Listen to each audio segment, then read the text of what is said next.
Bonjour à toutes et à tous, c'est Hermès, j'espère que vous allez bien, j'espère que vous avez apprécié la vidéo d'hier. Dans cette vidéo, on va prendre un tout petit peu de recul au niveau psychologique vis-à-vis de contexte de marché. Et si ce contexte de marché était différent, est-ce que vous serez bearish, oui ou non? C'est une question que je vous poserai éventuellement dans les commentaires de cette vidéo.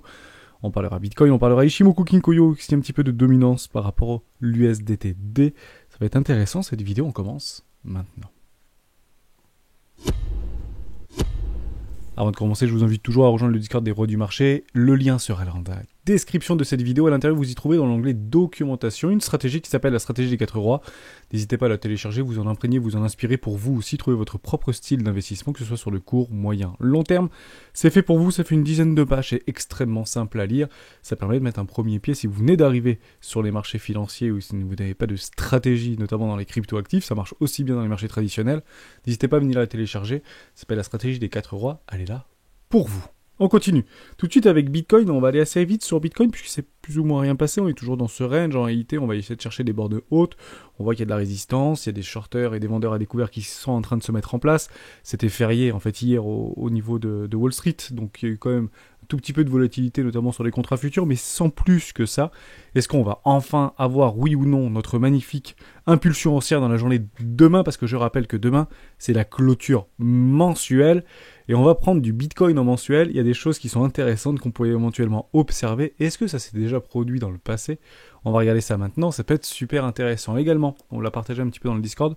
Effectivement, vous avez bien remarqué un petit falling wedge ici si vous prenez les clôtures de bougies sans aucun problème avec ça. Pas très puissant, hein, parce que généralement les résolutions sont de 1 pour 1 vis-à-vis de la précédente bougie juste ici. Vous allez chercher le haut de ce falling wedge sur des clôtures de bougies si vous l'utilisez comme ceci. Et puis derrière, vous allez chercher le truc de prix. 32 200 $. C'est intéressant parce qu'on aurait eu potentiellement notre breakout par rapport à notre ligne de tendance sur les 31 500 $. Peut-être une simple achat à liquidité.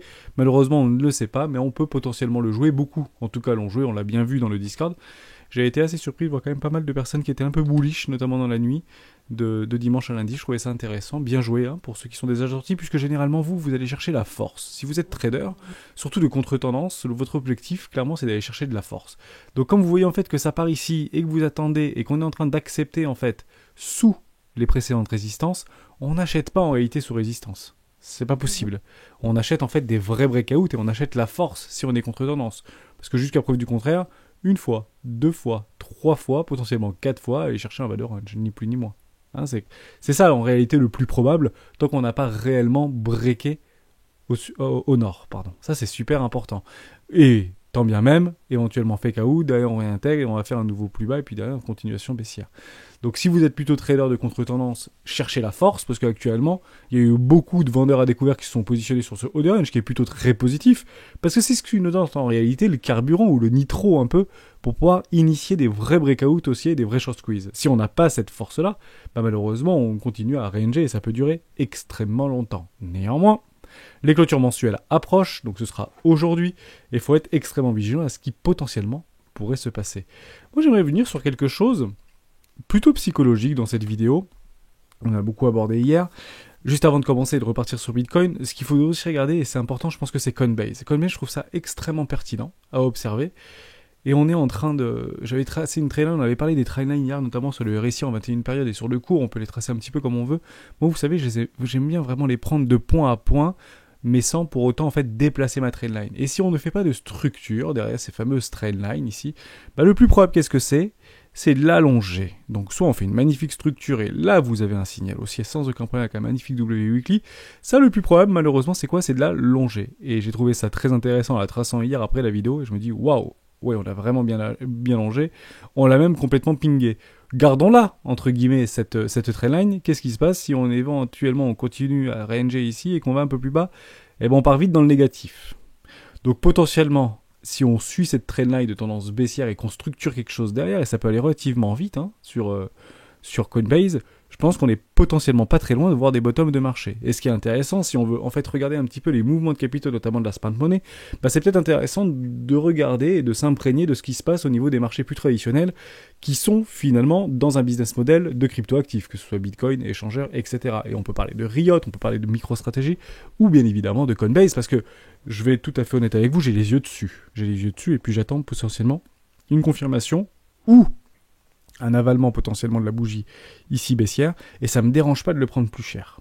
Ça me dérange vraiment pas de le prendre plus cher Coinbase, mais j'ai vraiment envie d'avoir des signaux techniques minimum en weekly pour pouvoir mettre ce qu'on appelle un investissement 1. Et puis après, bien sûr, je lisse mes achats vers le bas, mais j'attends potentiellement sur un investissement 1. Je vous cache pas qu'on pouvait vraiment le mettre là-dedans, mais c'est tellement baissier au niveau du marché et c'est tellement morose que c'est un petit peu jeter une pièce. Et je joue pas comme ça. Moi, je préfère vraiment attendre, avoir des confirmations, quitte à acheter plus cher, parce que j'aime pas en fait hold entre guillemets dans la perte. Moi, j'aime bien sur des investissements 1 avoir des vraies structures. C'est pour ça qu'on a beaucoup acheté, et une grande partie d'entre nous avait acheté des magnifiques W Weekly, notamment sur plein de petites cryptoactifs qui étaient dans une tendance de fond haussière. C'est ça qui est super important. Là, actuellement, on est dans une tendance de fond complètement baissière. Vous le voyez très très bien actuellement sur Coinbase, sur l'action Coinbase, on est complètement baissier. Donc on attendra potentiellement et vraiment des choses un peu comme ça. Et ok, là on pourra dire, bon allez, je prends le pullback, il n'y a pas de problème, un petit roi de pique juste ici, quitte à le prendre à 100$. C'est pas très très grave. Parce que potentiellement que s'il y a un regain d'énergie et une mise en lumière où les marchés crypto commencent pas à bouger, mais commencent à briller, c'est potentiellement une action qui pourrait faire x20, x50 et pourquoi pas x100. C'est déjà arrivé notamment dans l'éclatement de la bulle des .com dans les années 2000. Si on s'accorde à dire que nous sommes actuellement dans les années 97, 98, 99, nous n'avons pas encore connu cette explosion haussière, cet excès final qui se transforme en une espèce de bulle où tout le monde rentre dedans, tout le monde est gagnant et tout le monde se fait exploser, surtout ceux qui ne souhaitent pas vendre dans la montée. Mais là, pour l'instant, on n'y est pas. Pour l'instant, on attend juste des confirmations. Et je trouvais ça vraiment intéressant de vous remettre dans ce contexte-là. Qu'est-ce qui se serait passé, en réalité, si on avait connu cet excès, cette bulle par rapport au Bitcoin, tout au long de l'année 2021, et qui aurait suivi vraiment les valeurs technologiques, Apple, etc. Je vous ai en fait tracé quelques fractales, je trouvais ça très intéressant de vous le poster, et en les travaillant ensemble, je me suis dit, ok, j'ai compris comment, en fait, mettez les targets de Citigroup ou de JP Morgan, notamment. Donc, je trouvais ça très, très rigolo, je vais vous le montrer, mais c'était juste drôle. En gros, j'ai repris exactement la même fractale que ce qui s'était passé sur tout le bull run entre 2015 et 2017. J'ai copié-collé ça. En réalité, j'ai tout simplement fait ceci, d'accord ? Par rapport à où ? Par rapport au précédent sommet. Ici, je l'ai pris exactement de là, vraiment sur les $1000, et je suis allé jusqu'aux 17 000$. J'ai pris cette fractale et je me suis dit, mais est-ce que ça, c'est réellement ce qu'on est en train d'observer ? En réalité, oui, on l'avait déjà fait ce travail-là. Et puis on l'avait déjà vu, en fait, il y a quelques années, ce qui permettait de nous conforter dans notre billet psychologique. Ni plus ni moins. Donc on va le prendre exactement, peut-être pas pris exactement au bon endroit, mais dans l'idée, c'était à peu près ça. Vous voyez que je trouve ça vraiment intéressant et très pertinent de voir à quel point, vous voyez, je le décale un petit peu, on voit exactement la même chose. Enfin, c'est du copier-coller même, quoi, ce que vous avez sur le côté. Vous voyez ici, c'est exactement la même chose que ça, c'est exactement la même chose que ça. Je vous le remets en superposition, et c'est vrai que c'est quand même, c'est incroyable. C'est vraiment exactement la même chose. Et à un moment donné, il y a eu un hic.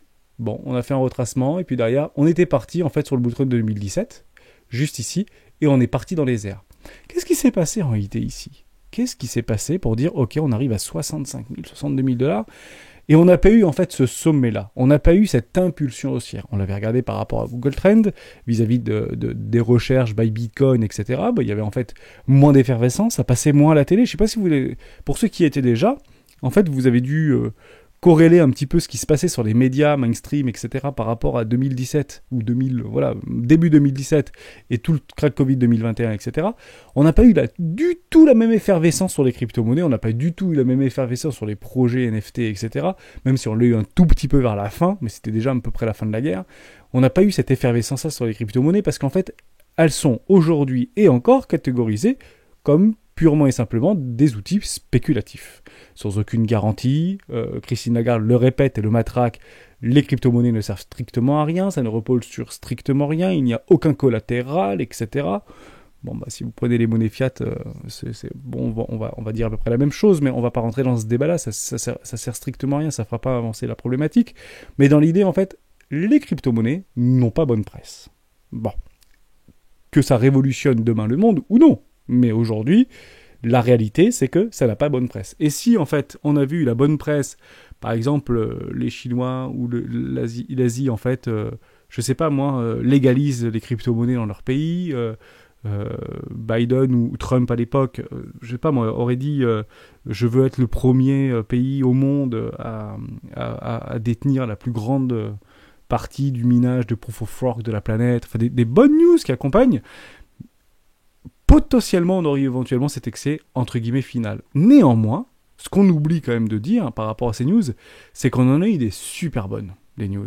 En réalité, il y a Elon Musk qui avait tweeté, qui n'arrêtait pas de tweeter, en janvier 2021 notamment, où c'était vraiment la février 2021, Tesla accepte du Bitcoin. Je viens d'acheter pour $1 milliard de Bitcoin. En fait, les news accompagnaient bien ce mouvement. Ça n'a malheureusement pas suffi. Et les news d'Elon Musk, donc la personne la plus suivie sur Twitter aujourd'hui dans le monde, les news des stars, les news qui touchent directement des communautés, des populations, plus monsieur, madame, tout le monde, c'est eux en fait qui font venir la masse. C'est eux qui font venir les bulles, en réalité spéculatives. Or, ce n'est pas ce qui s'est passé. Ça a très bien marché sur Dogecoin, qui a fait des très jolis rallyes. Ça a bien marché sur tout ce qui était DeFi. Ça a fait des très jolis rallyes sur Solana, sur GLD, sur Atom Cosmos, sur plein de petites cryptoactifs comme ça. Il y a plein de projets DeFi, c'était un peu la hype. Bitcoin est un petit peu de retrait, mais Bitcoin a tendu à lead ce marché. C'est lui en fait qui donnait un petit peu le tempo de ce marché. Quand Bitcoin commence à retracer, le cryptoactif retraçait peut-être un peu plus profondément, etc., etc., etc. Donc je trouvais ça extrêmement intéressant de vous montrer ça, parce qu'il y a un spielblick quelque part, et en fait on l'observe extrêmement bien sur le CVD. Moi je trouvais ça très intéressant de vous montrer. Pour le coup, je vais le reprendre comme ça, je vais me passer en weekly. Il y a un truc qui s'est passé à un moment donné, hop, pardon. Juste là, on va repartir là-bas. Voilà. Comme ceci. Lorsqu'on est arrivé juste ici, au niveau du top de marché, juste là, vous le voyez, hein, on va reprendre par rapport à mars 2021.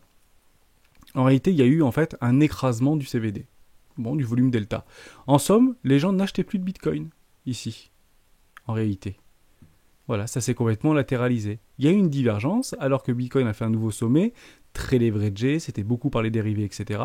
Et on retrace, et on vend du Bitcoin, et là on est sur le CVD, tout simplement. Donc je trouvais ça intéressant de vous le montrer, parce que je pense qu'on a attendu à peu près la même chose que ça, juste ici. Quand on a commencé un petit peu à latéraliser, un truc un peu comme ça par ici, là, en mars, voilà, c'était janvier 2017 par ici, et puis à un moment donné, il y a eu une explosion du public. Et là, on n'a pas eu en fait cette explosion du public. Ils sont pas venus pour acheter les derniers petits tokens qui avaient encore disponibles sur nos échangeurs préférés. Ce n'est pas ce qui s'est passé. Donc, ce qui explique potentiellement cet arrêt prématuré de notre rallye haussier, notamment sur nos altcoins préférés, qui a quand même bien performé pour certaines d'entre elles, notamment comme Ethereum, mais Bitcoin, en fait, s'est fait un petit peu, ou un tout petit peu, avorter. En continuant cette fractale, je me suis rendu compte d'une chose qui était très intéressante, et j'ai repris, en fait, la même fractale, cette fois-ci, mais du bear market pour essayer de la coller. Donc ça, je vais l'enlever. Oh non, pas ça. Celui-là, je vais l'enlever. Donc on est d'accord qu'on n'a pas eu cet excès final, qui en fait potentiellement à 60 000 $, on attendait le public pour décharger les bagues de la smart money, c'était à peu près l'idée. Ça ne s'est pas passé comme ça, basta. Est-ce qu'on est dans une phase de réaccumulation, de distribution, bear market? Pour le coup, on peut apporter par rapport à de l'analyse technique potentiellement des mots et des adjectifs par rapport à ce que l'on voit et non pas forcément par rapport à ce que l'on croit. Mais il y a juste quelque chose qui m'a dérangé, je voulais juste vous mettre en confrontation par rapport à cette réflexion. Donc tout ce que vous voyez ici, en réalité, je l'ai copié-collé de tout le bear market, juste là. Et on retrouvait potentiellement des mêmes fractales. Si on avait eu cette explosion haussière, on avait ici un crack, donc là ici vous avez le crack sans précédent, donc ici vous avez le crack sans précédent, derrière vous avez le rebond technique, ici vous avez le rebond technique, derrière on fait en fait un petit bullback dynamique baissière, je suis toujours en weekly, derrière vous avez un W weekly, j'ai dit mince, pourquoi il y a un W weekly ici, alors que là-bas il y avait un peu un W weekly. En réalité il y a eu un W weekly. C'est intéressant, hein. D'ailleurs ça remet en fait en exergue tout ce qu'on aurait pu se dire. Pourquoi? Parce que juste là, il y avait bien eu un W weekly. Ici, il est parfait ce W weekly. Vous voyez ce que je veux dire? Donc, est-ce qu'on est dans une zone de rechargement d'achat long terme? Non, nous n'y étions pas. En réalité, on est en train d'observer exactement la même chose. Je vous l'avais dit dans énormément de vidéos. Moi, je rachèterais que quand on sera dans une zone de rechargement d'achat, etc. Ici, on était bien dans une zone de rechargement d'achat. Aujourd'hui, on n'était pas, enfin il y a 3 mois en arrière, nous n'étions pas dans une zone de rechargement d'achat. Ici, pour être tout à fait franc avec vous, j'ai forcé, pour le coup, au niveau du Bitcoin, je me suis fait atomiser. Mais techniquement, ici, c'était une magnifique structure en W weekly, et là, c'était ok, les structures sont données, maintenant, on peut plus revenir en boum. On a eu le crack, juste ici, on se l'est mangé. Debout sur la table, les structures en W weekly confirmées, des ratios de 1 pour 1 complètement validés. C'est ça que je vous disais par rapport à une target de W weekly, ce sont des ratios tout simplement de 1 pour 1. Ici, vous allez prendre par rapport à votre bougie, vous allez prendre par rapport à votre top juste là, et on fait un ratio de 1 pour 1, ni plus ni moins. Donc parfaitement validé pour un ratio de 1 pour 1. Dans 80% des cas, ces W, daily, weekly, en fait, ont un potentiel de gain de 1 pour 1 de valeur institutionnelle. Derrière, on a l'yen, on ne casse pas le premier arrêt, le plus propre, qu'est-ce que c'est de faire un nouveau plus bas, etc., etc. Mais vous aviez eu un magnifique W weekly qui, jusqu'à ce break ici, avait conservé ses précédents lots. Et là, on a le break. Qu'est-ce qui s'est passé ici? Et ouais, c'est ça qui est intéressant. Mais qu'est-ce qui s'était passé ici pour qu'en fait ça break aussi fort? Pourquoi je vous dis ça?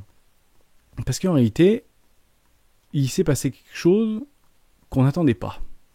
En somme, si on reprenait exactement la même fractale, potentiellement, on aurait une W weekly ici, et là on est en train de consolider. Au même titre que ici, on est en train de consolider. La différence que actuellement, on est en train de consolider sous des lots par rapport, ou juste au-dessus, mais techniquement on est passé en dessous des lots par rapport à Bitcoin, mais ce qu'on n'observe pas sur Ethereum. Vous voyez bien qu'on conserve encore les précédents lots sur Ethereum, malgré qu'on ait aliéné un W weekly, etc. Il n'y a aucun problème avec ça.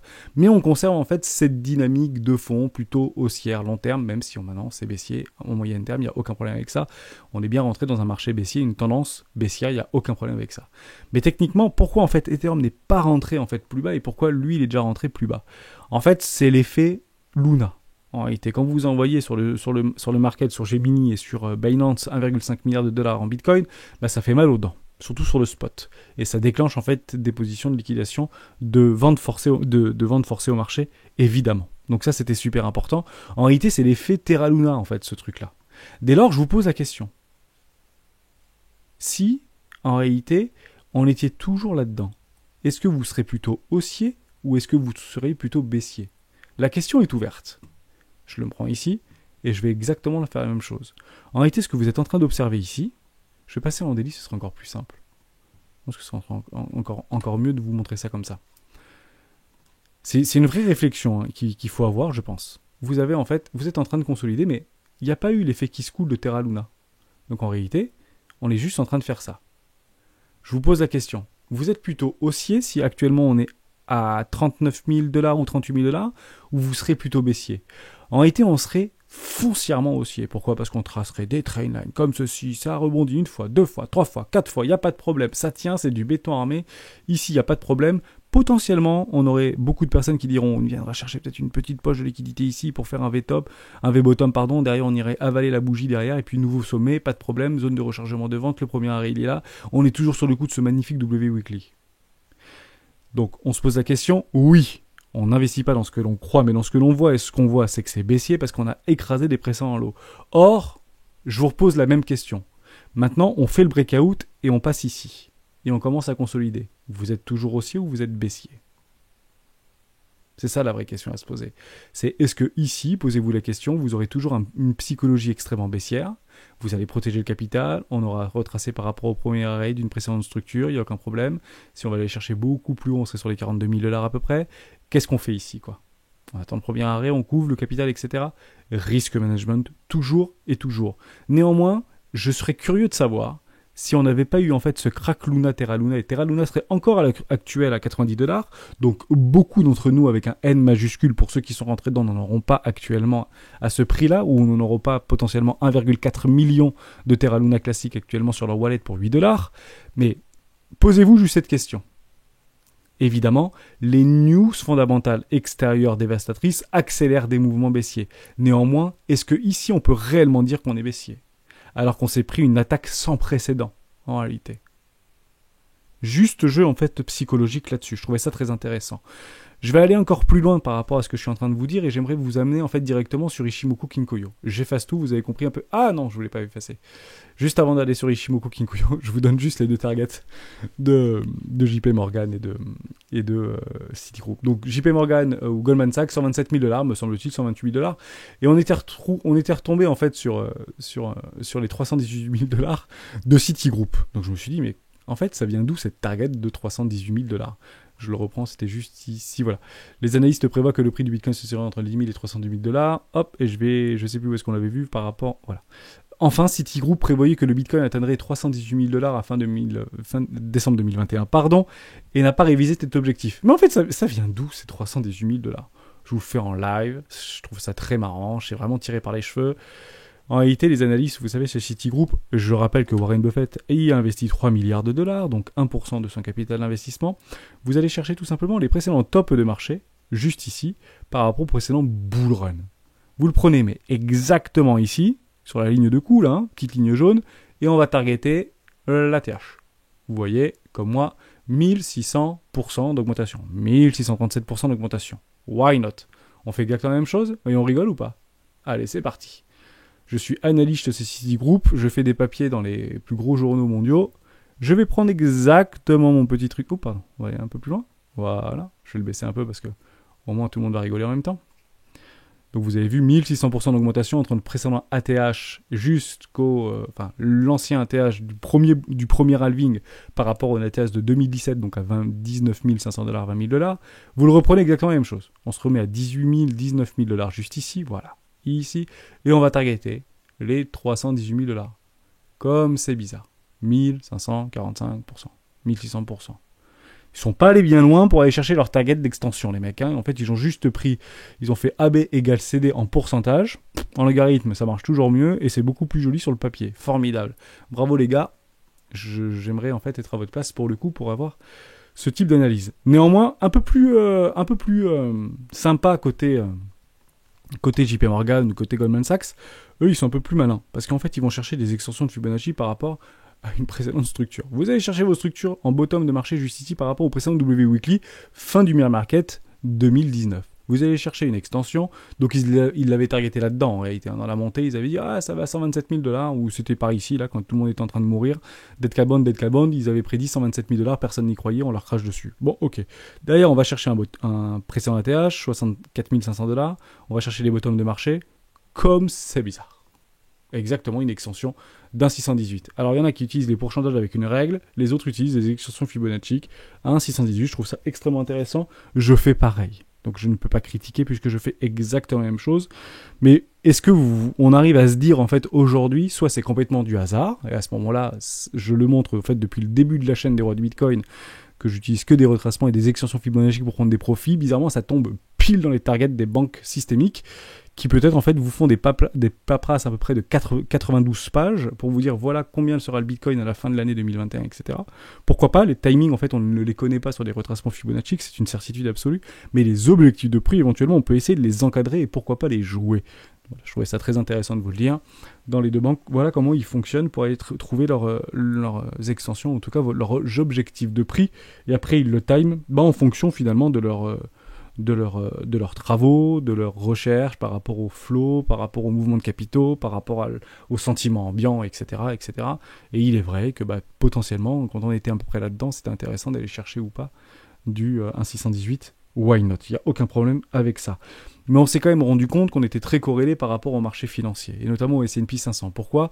Parce qu'en fait, j'efface tout, mais à très peu de choses près, quand on a fait notre top de marché à 4800 points vis-à-vis de notre S&P 500, malgré qu'après Bitcoin ait fait son nouvel ATH, on a signé aussi potentiellement un top de marché, notamment sur Bitcoin. Et ça, en fait, on ne peut pas l'enlever. Ça, c'est limpide en réalité.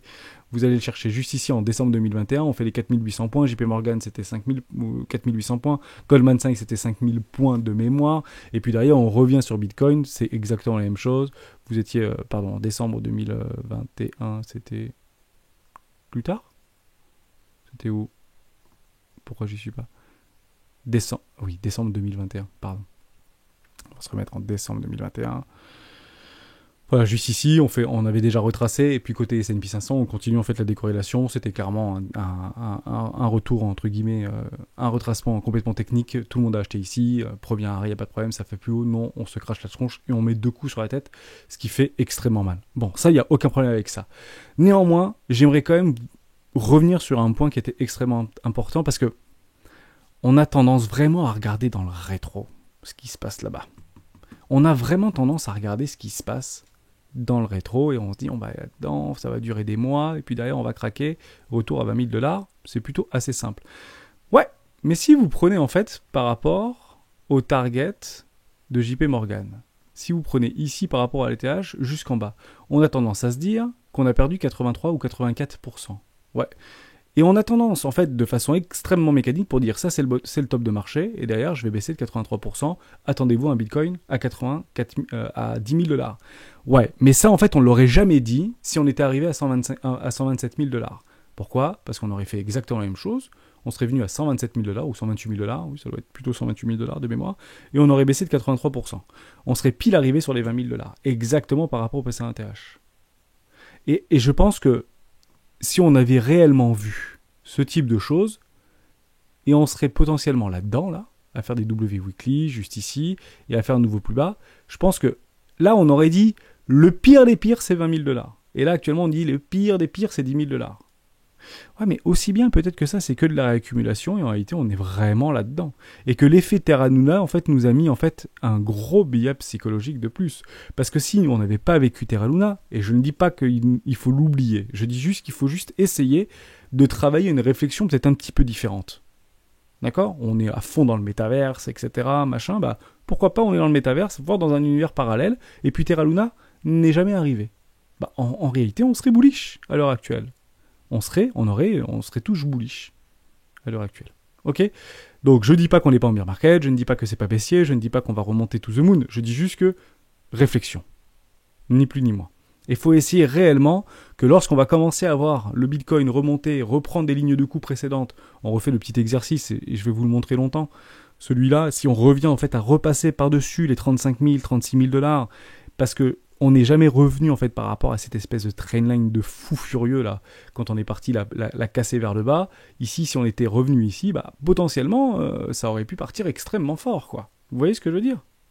Donc il faudra vraiment en fait essayer de gommer nos biais psychologiques et attendre des vraies confirmations pour dire ok, on a aliéné, on est passé sur une bougie en weekly au-dessus des 34 000 dollars, c'est clôturé en weekly, on a complètement absorbé tout ça, on ne pourra plus être bearish à ce moment-là.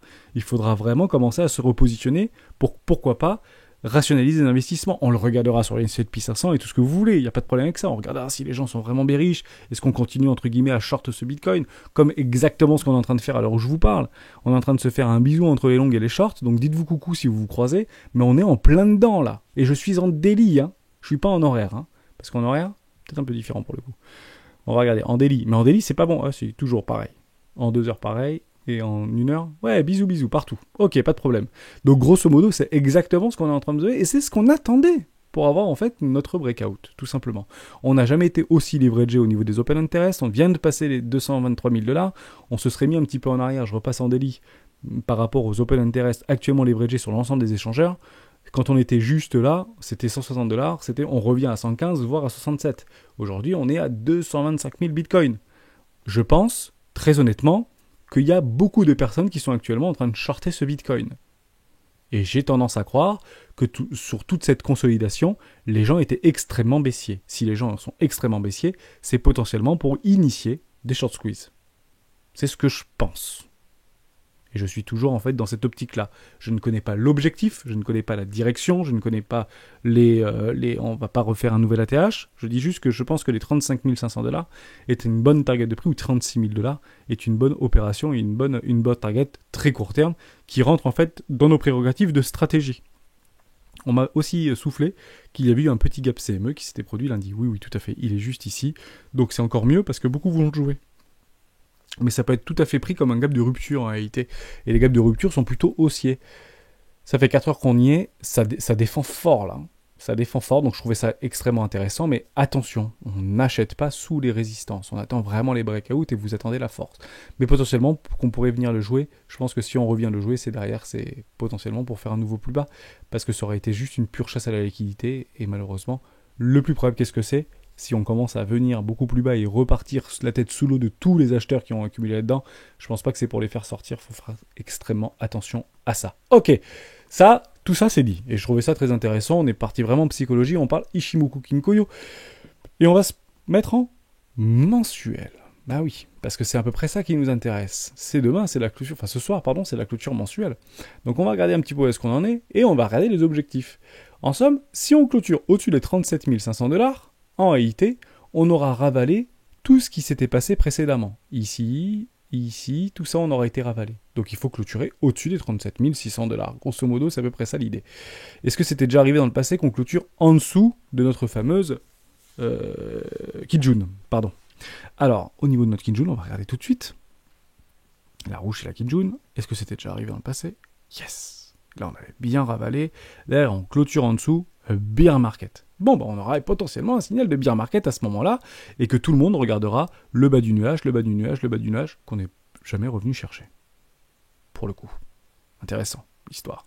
Donc faites attention aussi à ces billets, parce que beaucoup de Ichimoku Kinkoku vont voir les 800... Ici, tout le monde voyait les $800. Comme potentiellement là-bas, tout le monde voit en fait les $10,000. On vient de le voir ensemble. Ok, super important par rapport à ça. Donc oui, c'est déjà arrivé. Derrière, on avait bien eu un rebond technique sur le mois d'après. C'était en avril 2018 et derrière, on continue le bear market et on vient chercher ça. Je vous expliquais en fait ce qui s'était passé ici. Je trouvais ça très intéressant de vous en parler. J'ai pas envie d'oublier. Donc techniquement, si on a un gros ravalement haussier, donc ça veut dire qu'il va falloir sortir réellement les réacteurs là dans le dos des market makers pour demain et de remonter en fait 24%. Intéressant l'histoire. Je pense qu'il va falloir vraiment avoir de la force. Le problème, c'est qu'on n'a pas de news qui devrait arriver avant la semaine prochaine, voire dans 2 semaines, par rapport au CPI ou par rapport au FOMC de début juin. Donc potentiellement, je pense qu'on va vraiment clôturer un petit peu dans les bas-fonds. Donc soyez vigilants avec ça. Si on passe en semaine, on n'est pas très très loin en fait d'aller rechercher de tout petits objectifs. On peut revenir sur les 36 000, 37 000 $, venir pinguer ici jusqu'à preuve du contraire. C'est complètement baissé sur Ichimoku Kinkoyo notamment en hebdomadaire. Pardon, vous avez la Tenkan qui est ici, qui continue entre guillemets à se déprécier. Si on revient entre la Kijun et la Tenkan, ça peut être très intéressant parce qu'on serait en fait dans une neutralité. Potentiellement, ce sera soit le sud, soit le nord. Et attention au niveau du nuage juste ici. Ici, ça bloquera bien évidemment par rapport à notre SSB. Ok. Pour ça. En daily, on voit autre chose. Et là, ça devient intéressant et de plus en plus intéressant. On est bienvenu au-dessus de notre Tenkan juste ici. Donc l'objectif maintenant, c'est d'aller chercher les 33 200 $. Attention, on est toujours en fait on est toujours baissier, le nuage est rouge, il n'y a aucun problème avec ça, mais beaucoup vont le jouer. D'accord? La question, c'est est-ce qu'on va accepter, entre guillemets, au-dessus pour aller chercher plus haut. Et vous avez un passage un tout petit peu plus fond au niveau du nuage. Vous savez comment ça fonctionne chez Ichimoku Kinkoyo. On cherche en fait des petits nuages un peu moins entre guillemets épais. Ici ça passe comme dans du beurre. Ici ça passe comme dans du beurre. Bah, potentiellement ici ce serait passé comme dans du beurre. Hein. Pour le coup beaucoup potentiellement les avaient joués. On s'est fait complètement ravaler. Luna, vous connaissez l'histoire. Mais ici ça peut être aussi potentiellement un joli passage. Mais il faut un tout petit peu de temps là-dedans. En 4 heures. Et ben là, il y a des traders qui se sont remis en place. Parce que tout est bullish, en réalité, quasiment en 4 heures. On est bien revenu par rapport à notre Chikunch Pass qui a complètement traversé le prix et également traversé complètement notre nuage. Ici, on est repassé au-dessus de notre Eken et notre Kijun. Formidable. Et maintenant, on recherchera en fait tout simplement potentiellement des rebonds. Donc ici, les 30 000 $ pour faire une continuation de tendance haussière. Et puis on va attendre en fait en 4 heures que ça continue, entre guillemets, à se libérer. Mais si vous avez en fait votre petite Tenkan ici qui passe, entre guillemets, par rapport au nuage, et c'est tout fin, bah potentiellement, vous avez en fait les traders et les intradés qui potentiellement, s'ils utilisent Ichimoku Kinkoyo, c'est plutôt haussier, ça fait longtemps que ça n'a pas été haussier, même côté Ichimoku Kinkoyo en 4 heures. On le voit, c'était dans le nuage, là on a tout traversé, bravo pour ça. Donc, est-ce qu'on pouvait le prédire ça par rapport à demain, par rapport à après-demain, par rapport à tout ce que vous voulez? Non, c'est extrêmement difficile, bien évidemment, et c'est très difficile de les jouer puisqu'on est parti faire de la chasse à la liquidité, et en réalité, beaucoup de vendeurs ont été piégés là-dedans, hein. Ne nous trompons pas, parce qu'on avait quasiment eu le breakout. Donc attendez bien les clôtures, bien évidemment, mais pour le coup, quand vous avez vu cette bougie-là, c'était le 26 mai dernier, ça a fait un peu flipper. Hein, et tous ceux qui avaient mis des longues en bas de range, entre guillemets, bah, s'ils étaient un petit peu serrés, ils sont tous sortis, et puis derrière, petite impulsion haussière, bravo, le train est déchargé, il y a plutôt des jolies choses qui sont en train de se passer, notamment en 4 heures, daily potentiellement, voire en mensuel, mais ça, il faudra vraiment être patient, et attendons tout simplement ce qui se passe par rapport à tout ça. Je refais juste un tout petit tour et je finirai cette vidéo là-dessus. J'espère qu'elle vous aura intéressé. Vis-à-vis du S&P 500, on revient un petit peu en arrière. Donc pour moi, c'est qu'un rebond technique, mais encore une fois, c'est toujours pareil. Vous vous approchez assez dangereusement au niveau du premier arrêt. Donc attention, tant que le premier arrêt tient, le problème c'est de faire un nouveau plus bas. Et sur le Nasdaq, on est beaucoup plus loin pour le coup. Hein. On reviendrait chercher les 13 000 points.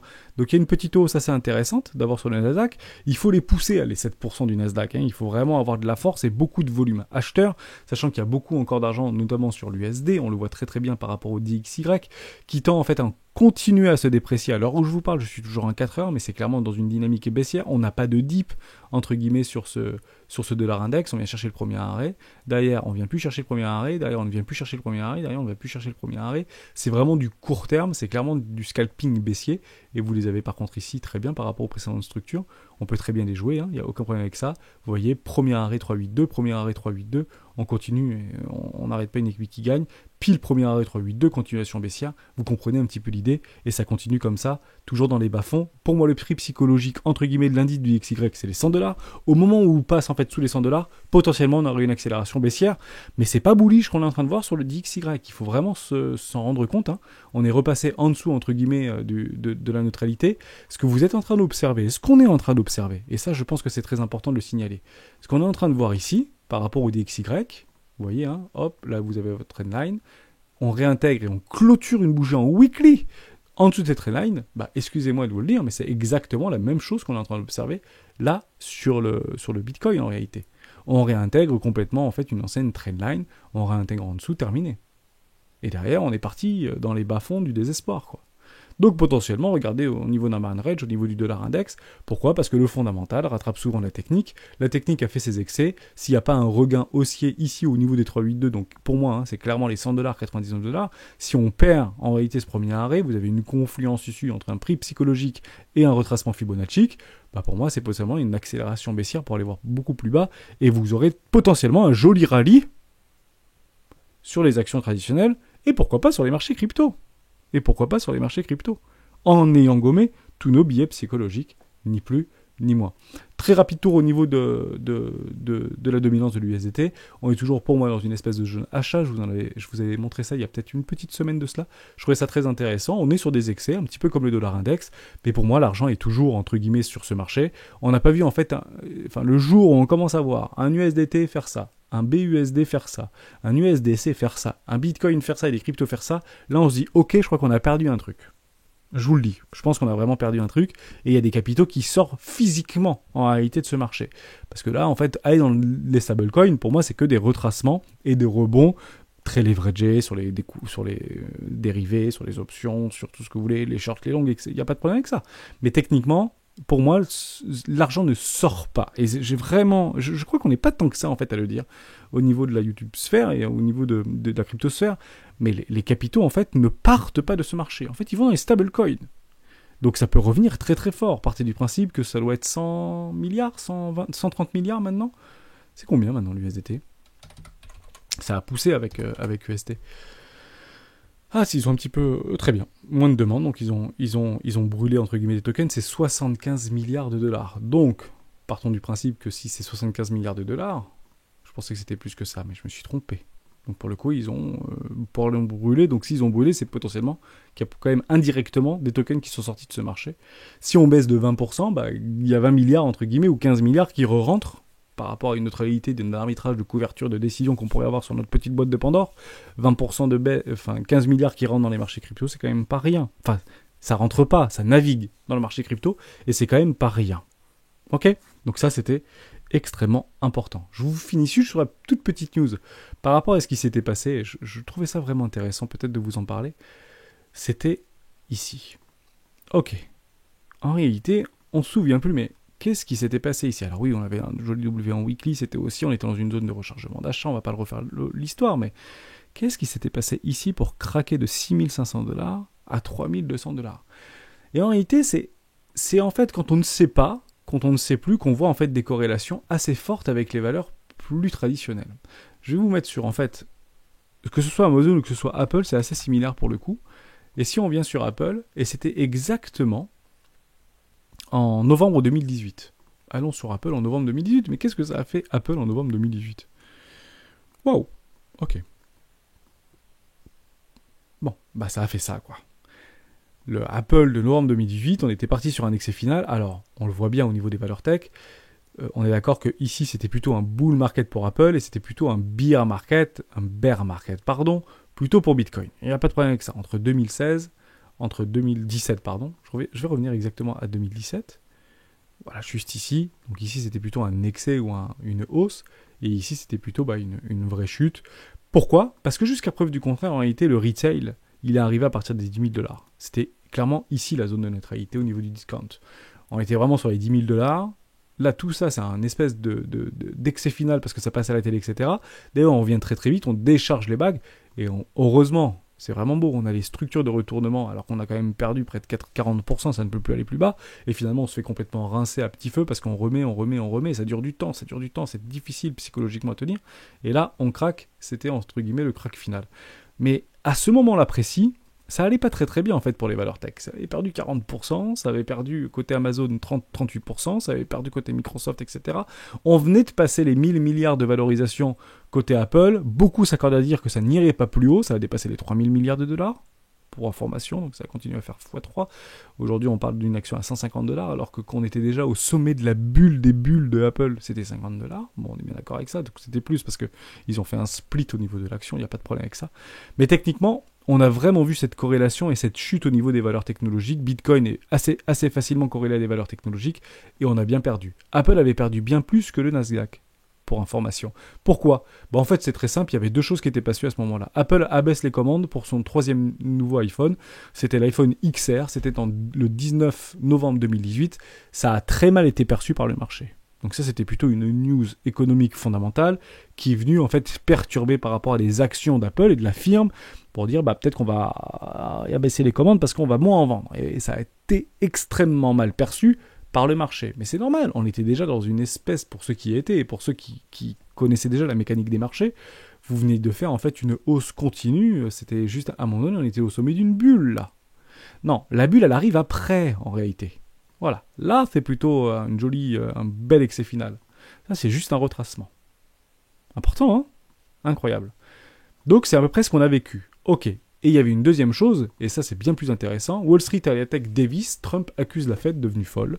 Donc c'était pendant les années Trump, pour ceux qui s'en rappellent, c'était en octobre 2018, ça a duré plusieurs semaines, je ne sais pas si vous vous en souvenez de tout cela, par rapport à une potentielle remontée des taux de la Fed, qui n'ont finalement pas fait. Ou de façon extrêmement marginale, pour être tout à fait honnête avec vous. Et en réalité, ça avait plutôt bien été perçu par le marché, on a continué le quantitative easing, voire on l'a même accéléré, et puis jusqu'au crack Covid qu'on l'a complètement dépassé l'entendement, vous avez à peu près entre guillemets l'histoire. Ce que je voulais juste vous faire réagir et vous faire donner une réflexion par rapport à ça, c'est que ce qu'on a vécu en fait en 2018, c'est grosso modo ce qu'on est en train de vivre aujourd'hui. La remontée des taux, qui est déjà pricée par le marché parce qu'on le sait qu'ils vont remonter les taux. D'accord ? Ici, c'était en réalité Davis, Trump accuse la Fed devenue folle parce qu'en fait, ils annoncent à la surprise générale qu'ils vont remonter les taux. Là, ça fait des mois et des mois que la Fed en fait nous explique qu'ils vont remonter les taux parce qu'il y a de l'inflation, parce que tout ça. Ok ? Donc c'est super important.